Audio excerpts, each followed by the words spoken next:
Hi, it's Teacher Neil again, and today we are going to be learning about vocabulary and sentences you can use in your IELTS test when asked the question, tell us about your family and friends. Yes, today's lesson we will be looking at how you can fully express and describe your feelings about your family and friends. So, let's start with the question. If someone asks you, could you please talk to us about your family? So, first word we have is immediate family or a nuclear family. Now, a lot of people do not use the word nuclear family so much. We would rather use the term immediate family. So the immediate family is like the children, your spouse. Your spouse, of course, is your husband or your wife, or your parents, or your brothers and your sisters. So, the nuclear immediate family basically means the family that lives together in one house, the closest relatives that you have. Moving on, you could also have an extended family. The extended family being your grandparents, or maybe your mother and father's brother and sister, your aunts and your uncles and their children, your cousins.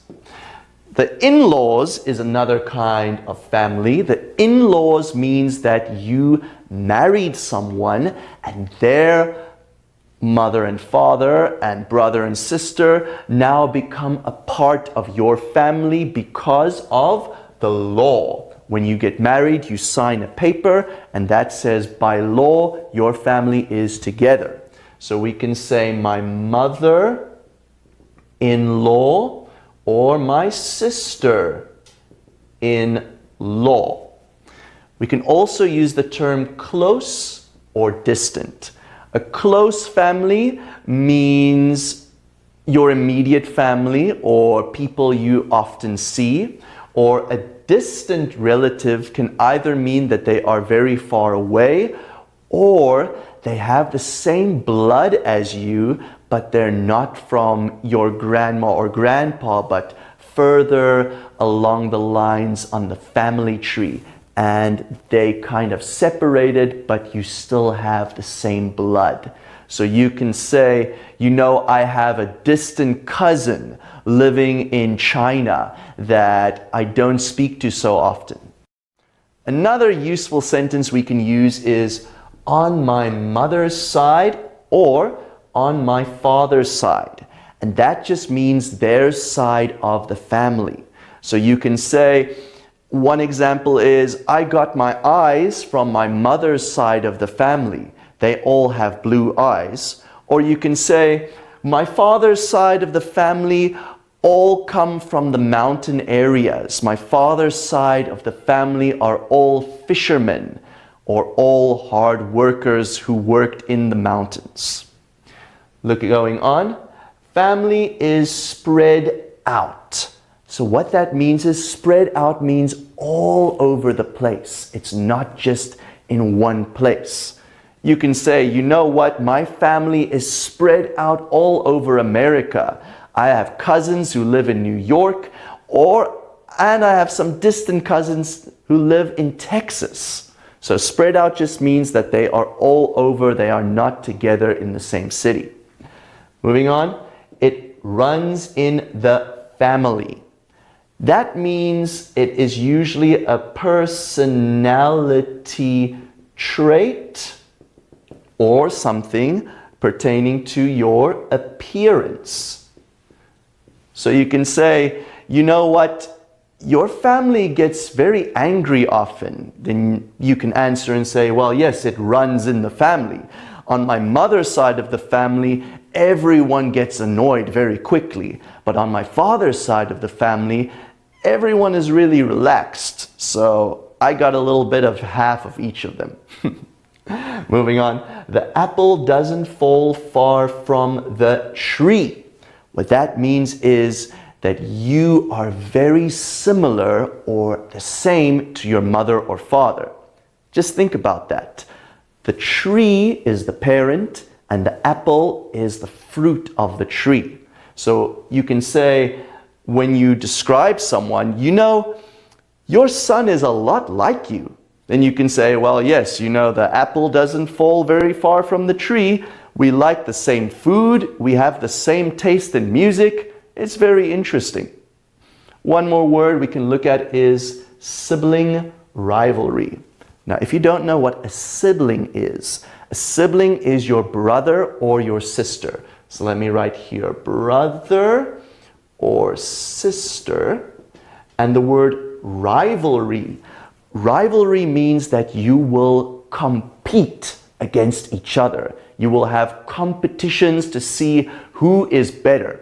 So, sibling rivalry means that there is a lot of fighting between a brother and a sister or two brothers. So, if somebody asks you, tell me about your family. How do you get along with your brother?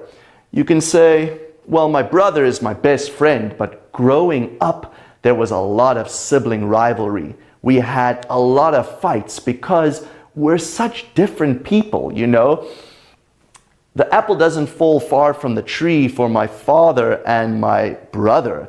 But me, I get a lot of my personality from my mother's side. So we're very different people, and that caused a lot of sibling rivalry when we were young. So, in conclusion, if somebody asks you, tell us about your family, you can use these sentences to really express yourself. For example, people will ask you, are you very close to your family? Then you can say, well, I am very close to my immediate family, but not so close to my extended family. I never really see them. As for my in-laws, I don't really get along with my in-laws. I hate my mother-in-law, but I get along really well with my mother. And I actually have a distant cousin who lives in China, and we actually do business with each other. We didn't even know we were related until we looked at the family tree. Moving on, if somebody asks you questions like, are you very similar to your family and friends, or very similar to your family, you can say, well, my family is really spread out, We have a lot of different people from different parts of the world. But I am very close to my mother's side of the family. I don't really talk much to my father's side of the family because they're all involved with their own business and they don't really talk to us that much. Now, other questions that you might be asked during your IELTS exam is, what is your approach to parenting? When you raise children, what do you think is very important to teach your children? And how do you think children should be raised? Is there a right way? Is there a wrong way? Well, here are some words that can help you to answer these kinds of questions. Let's take a look. First, we have bring up and upbringing. So that means, how do you raise the child? How do you teach the child? What values do you give it? Let's look at this one. Instill values for children. The values is what they believe are right or wrong, and what you think is important to tell the children. Lying is bad. Fighting is bad. Or some parents will say, I think sometimes children should fight. I think it is good for them to learn how to compete in the business world. So, you can use the word upbringing. For example, I had a very difficult upbringing when I was young. My father would always hit me when he punished me. So let's take a look at this word, punishment. A punishment means when the child is bad or misbehaves, the parent will do something to teach the child that is wrong. So you can hit the child as a punishment, or you can ground children. Ground children means that they cannot leave the room or they cannot go out of the house, which is very popular in America.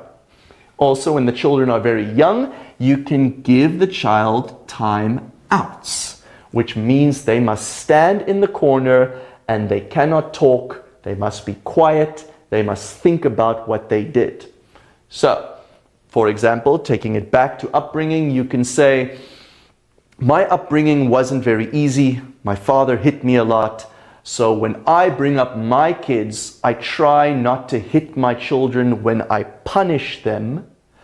I give my child timeouts, or I ground them to teach them a lesson and teach them not to do the things again.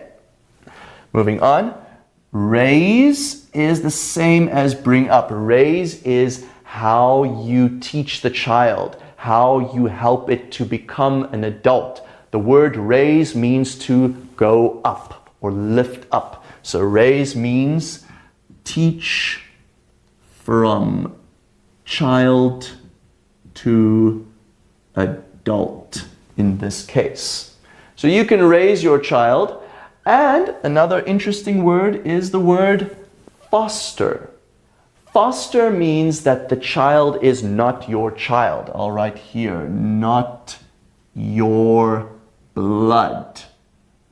So foster means it's not your child, but you still take care of it. So maybe your brother cannot take care of his child, so you foster his son, or you can adopt a child and foster it, and then raise it and give it a good upbringing and teach it good values or instill good values. The values are what they believe, what they think is right and wrong. So if you instill good values in a child, they will be a good person. Or if you teach them to be very aggressive and mean, then you instill bad values to the children. Now, another interesting word we can look at is the word extol. But in English, people don't really use that term so much anymore. But it's still important to know what it means. Extol means to praise your child. And praise means that when they do something good, you let them know that it's great. You can say, oh, great job. Oh, it's so wonderful. Wow, you're so smart. You're so talented. So you can say, when I raise my children, I believe it is important to extol them and to praise them when they do something right, because I think that is a good way to instill values for the children. Impose punishments, we have already taken a look at that. And spoiled means that you give the child anything it wants. You do not give or impose a lot of punishments. You let the child do anything they want, even if they are naughty. So, when you say the child is spoiled, it means it will not listen to you. It will do whatever it wants. So, in conclusion, using sentences with parenting, if somebody asks you, how do you think children should be raised? Or, in your opinion, what should a good parent do? How should a parent raise their children? You can say, well, I think it is important to bring up a child with good values. You should instill the values for the children from a very young age. And what I do, I believe that when a child does something wrong, you should impose punishments. But I don't believe in hitting a child. I think just grounding the child, talking to the child, or giving it timeouts is a good way for the child to learn good values from a young age, because I dislike children who are spoiled. Now, we are getting to the part of friends. And if somebody asks you, describe your friends, you can use these vocabulary words and also sentences to fully express yourself. Let's take a look. When somebody asks you, describe your friends, you can use words such as close friends. Close friends mean that you are best friends or very close, and you can share a lot of your feelings and fears with each other. So you can say, I have a lot of friends, but I only have 2 close friends which I can tell all of my secrets to. Even stronger than a close friend is a bosom friend. Now, the word bosom usually means this part of your body. So think of a mother will hold the baby to her bosom. So that means it is very, very close, almost like you grew up together, like a brother, or someone who grew up at the same time as you and you are as close as brothers. Speaking of which, you can also use this word, buddy, sister, brother, or bestie to describe your best friend. So as I said, if someone grew up with you and he is your bosom friend, you can say, you know what, John is a bosom friend of mine. He is my brother. It's not your real brother, but it feels just as close as a brother. So you can say, he's my brother, or she's my sister. We tell everything and do everything with each other. Buddy is not so close, but it means good friend. You know what? I have some buddies at work and we always have a lot of jokes with each other. Bestie is a cute way of saying your best friend. And usually girls will use that. If you're a guy, maybe don't use that as much. But girls will say, oh my God, I love my bestie. Confidant. Confidant. That comes from France. It is actually a French word, but English has used that, and that means the word confide. Confide means you share a secret with someone. So, with one of your bosom friends or one of your close friends, you can tell them about personal things, and they will be your confidant. So you can say, my best friend is my brother. You know, he's my confidant. When I was having trouble with my wife, I could always confide all of my problems to him. Moving on. Fair weather friends. Now that's an interesting word. Fair weather means the weather is nice. So that means that they will only be your friend if the weather is nice. But it's not really the weather, it is you and your life. So, if things are going well with you, the fair weather friend will be your friend. But if things are going bad and you lost your job and you're very sad, the fair weather friend will disappear. So, you can say, my friend at work, he's a buddy, but he's a fair weather friend. Whenever I'm not funny, he won't really talk to me. Acquaintance. Acquaintance. Now that word means I know him. We talked maybe once or twice, but we are not close friends.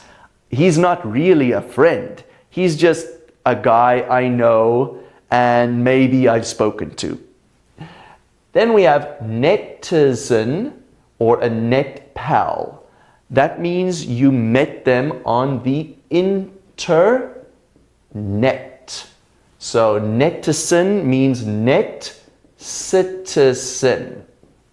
So you can say, I have a lot of friends and I have a lot of netizen buddies that I met on the internet.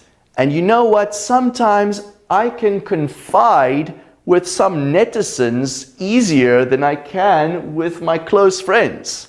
That's really strange. Moving on. These are words to describe you and your friend's friendship.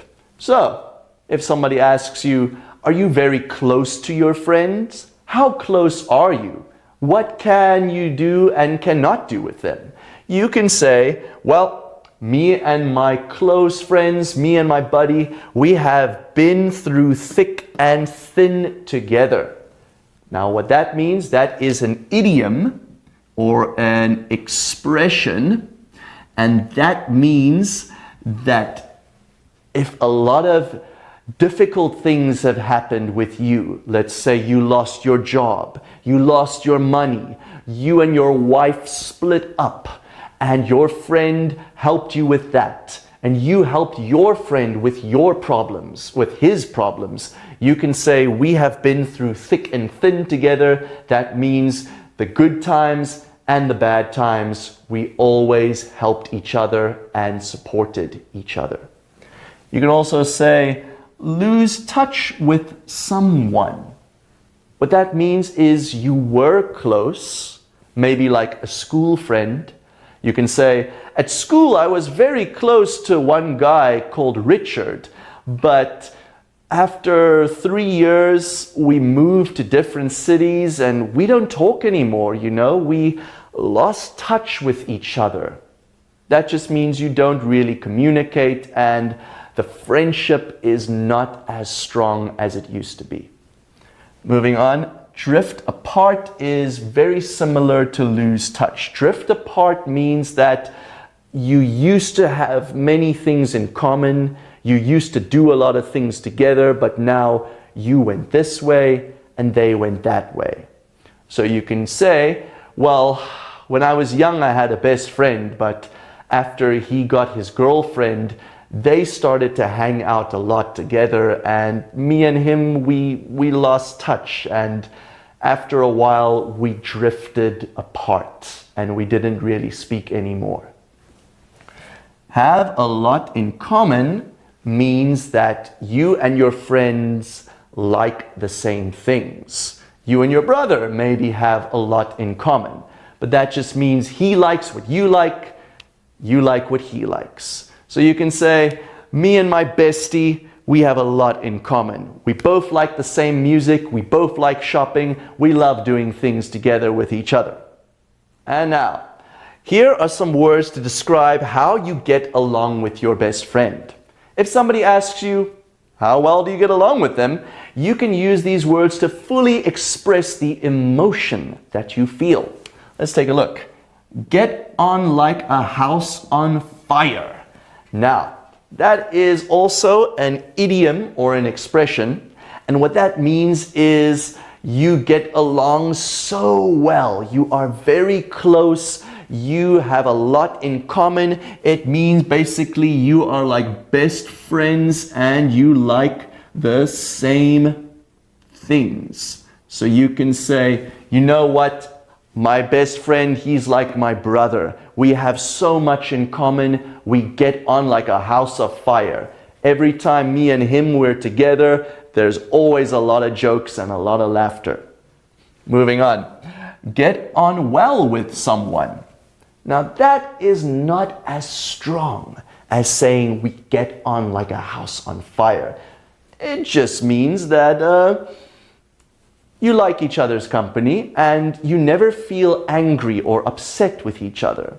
So you can say, I have a coworker and I get on very well with him. Or you can say, I don't get on well with my brother. We have a lot of arguments, but my sister, I get on very well with her. Moving on, hit it off with someone. Now, hit it off means the first time the two of you meet each other, you feel a connection, you feel an energy, you feel that both of you like talking to each other and like being with each other. So, if somebody asks you, describe your relationship with your friends, you can say, well, the first time I met her, we hit it off. We got on like a house on fire with each other. And that concludes our lesson on family and friends for today. So, if you are going to be doing your IELTS speaking exam, you can review this video more and more until you get comfortable with expressing yourself on this topic. And if you like the video, you can take a look at bestmytest.com to see more videos like this to help you fully express yourself and get ready for any test that you have. I'm Teacher Neil.